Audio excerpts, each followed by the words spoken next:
میرے بھائیوں ذرا سوچو، جب تم چھوٹے تھے نہ تمہارے پاس کپڑا تھا، نہ جوتا، نہ تمہارے پاس کمانے کی طاقت تھی، وہ باپ ہی تھا جس نے محنت و مزدوری کر کے خون پسینہ بہا کر کے تم کو کھلایا پلایا، تمہیں بڑا کیا۔ آج تم کما رہے ہو، آج بڑے ہو گئے ہو، آج تمہارا سینہ چوڑا ہو چکا ہے، تمہارے جسم کے اندر خون ہے، باپ بوڑھا ہو چکا ہے، ماں بوڑھی ہو چکی ہے، کمزور ہو چکے ہیں۔ آج تم یہ سوچ رہے ہو یہ پیسہ صرف میرا ہے، اس میں کسی اور کا حصہ نہیں ہے۔ لیکن سنو نوجوانوں، اللہ تبارک و تعالیٰ فرماتا ہے وَبِالْوَالِدَيْنِ إِحْسَانًا، ماں باپ کے ساتھ احسان کرو۔ احسان کیا ہے؟ ماں باپ کے ساتھ احسان یہ ہے کہ ماں باپ بڑھاپے کی عمر میں پہنچ چکا ہے، باپ محنت مزدور نہیں کر سکتا ہے، کما نہیں سکتا ہے، محتاج ہو چکا ہے، کمزور ہو چکا ہے، اب بچہ ہو چکا ہے۔ جیسے تم بچے تھے، تمہاری ماں نے تم 9 مہینے تک پیٹ میں رکھا اور تمہارے باپ نے دھوپ اور برسات میں، سردی میں، گرمی میں کما کر کے تمہیں کھلایا، تمہیں بڑا کیا۔ ماں پیٹ میں رکھا، باپ نے محنت مزدوری کر کے تمہیں پالا۔ آج تم بڑے ہو گئے ہو، وہ بچے ہو گئے، ماں باپ بچے ہو گئے۔ جیسے تم بچے تھے، ماں باپ کو بار بار کوئی بات کہتے تھے یا ماں باپ تم تماچا مار دیتے تھے، ماں باپ کو تم اپنی دانت سے کاٹ لیتے تھے، ماں باپ ہنس دیتے تھے اور اس کو ختم کر دیا کرتے تھے۔ لیکن جب آج تم بڑے ہو چکے ہو، کما رہے ہو، اور وہیں پہ جب بچہ کسی چیز کے لیے بلاتا ہے، بار بار بلاتا ہے، تو یہ تمہیں بوجھ لگتا ہے، تمہیں غصہ دلاتا ہے اور تم ماں باپ کے اوپر چیخنے لگتے ہو، چلانے لگتے ہو، انہیں جواب دینے لگتے ہو۔ میرے بھائیوں ذرا سوچو، جب تم بچے تھے جس طریقے سے تم اپنے ماں باپ کو ستایا کرتے تھے، ماں باپ کو بار بار پریشان کیا کرتے تھے، ایک ہی چیز کے بارے میں پوچھتے تھے، ابا یہ کیا ہے؟ کسی چڑیا کو دیکھ کر کے بار بار باپ سے پوچھتے تھے، ابا یہ کیا ہے، یہ کیا ہے؟ باپ تھکتے نہیں تھے، باپ بار بار بتاتے تھے، بیٹا یہ کوا ہے، بیٹا یہ کوا ہے۔ باپ کبھی غصہ نہیں کیا، باپ ہنستے تھے۔ لیکن وہی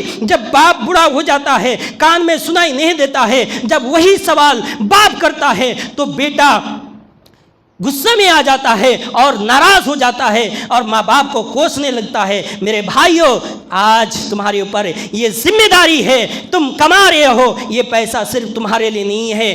اللہ تبارک و تعالیٰ فرماتا ہے وَبِالْوَالِدَيْنِ إِحْسَانًا، احسان کیا ہے؟ ماں باپ بوڑھا ہو چکا ہے، اب تمہارے اوپر ویسے ہی ذمہ داری ہے جیسے باپ کے اوپر ذمہ داری تھی کہ تمہارا خرچ چلائے، تمہیں کھانا کھلائے، تمہیں کپڑا پہنا ہے، تمہارے علاج کرے، ویسے ہی تمہارے اوپر ذمہ داری ہے کہ باپ کے بھی علاج کی ضرورت پڑے علاج کرو، کھانے کی ضرورت پڑے کھانا کھلاؤ، کپڑے کی ضرورت پڑے اسے کپڑے دو۔ میرے بھائیوں تمہارے اوپر ذمہ داری ہے میرے بھائیوں۔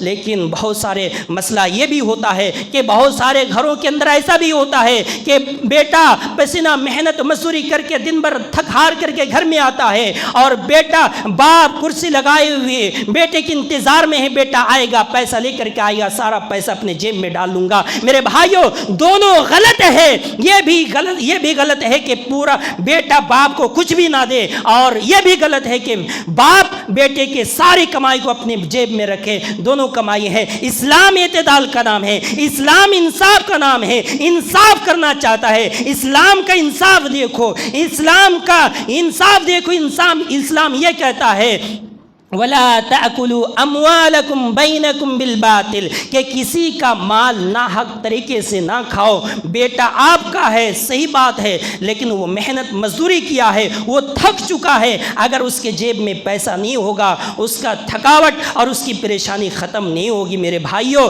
اس لیے اگر آپ باپ ہیں تو اپنے بیٹے کا خیال رکھیں۔ اب پورے پیسے کی ذمہ داری آپ کے اوپر نہیں ہے، آپ اس کے مالک نہیں ہیں۔ ہاں اگر آپ کما نہیں رہے ہیں، آپ مجبور ہو چکے ہیں، محتاج ہو چکے ہیں، تو یہ بیٹے کے اوپر ذمہ داری ہے کہ آپ کے اوپر خرچ چلائیں۔ اگر آپ کما رہے ہیں، آپ کے پاس زمین و جگہ ہے، تو آپ بیٹے کے پیسے کی طرف آپ نہ دیکھیں کہ پورا پیسہ ہمارے جیب میں آ جائے، وہ بیٹے کی مرضی ہے، آپ زبردستی نہیں کر سکتے ہیں۔ یہ اللہ کے نبی صلی اللہ علیہ وسلم کا فرمان ہے انت ومالک لابیک، یہ اللہ تبارک و تعالیٰ اولاد کے تعلق سے کہہ رہا ہے کہ بیٹا جو ہے اور بیٹے کا جو مال ہے یہ باپ کے لیے ہے۔ اس کا مطلب ہرگز نہیں ہے کہ آپ بیٹے کے اوپر ظلم کریں اور سارا پیسہ اپنے پاس لے لیں۔ اس کا مطلب یہ ہے اگر باپ محتاج ہے، باپ کما نہیں رہا ہے، تو آپ بیٹے کے اوپر ذمہ داری ہے، بیٹے کے اوپر فرض ہے کہ اپنے باپ کی ذمہ داری کو نبھائے۔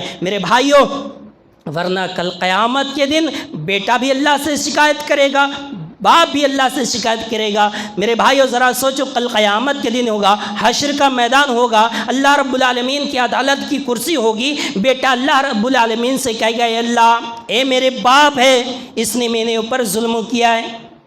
باپ بھی کہے گا اے میرے اللہ، اے میرے پروردگار، یہ میرا بیٹا، اس نے میرے حق کو ادا نہیں کیا۔ اللہ کہے گا آج سب کا فیصلہ ہوگا، بیٹا کا بھی ہوگا اور بیٹا کا ہوگا۔ میرے بھائیو، مطلب یہ ہے کہ آپ اپنے ذمہ داری نبھائیں، بیٹا بھی اپنی ذمہ داری نبھائے، تب ایسی گھر چلتا ہے۔ ورنہ میرے بھائیوں، پیسے سے گھر نہیں چلتا ہے، محبت سے گھر چلتا ہے۔ بیٹا جو باپ جو ہوتا ہے گھر کا سایہ ہوتا ہے، بیٹا گھر کا سہارا ہوتا ہے۔ اگر سایہ سخت ہو جائے سہارا ٹوٹ جاتا ہے، اور جب سہارا ٹوٹ جائے گا تو گھر برباد ہو جاتا ہے۔ اللہ تبارک و تعالیٰ سے دعا ہے کہ اللہ تعالیٰ ہمارے گھروں کے اندر محبت پیدا کر دے۔ اے اللہ، باپ اور بیٹے کے دل کو جوڑ دے۔ اے اللہ، ہمارے گھروں کے اندر امن و شانتی پیدا فرما۔ اے اللہ، ہم تمام مسلمانوں کی اصلاح فرما۔ اے اللہ، ہم گنہگار ہیں، خطا کار ہیں، اللہ ہم سب کے گناہوں کو معاف فرما۔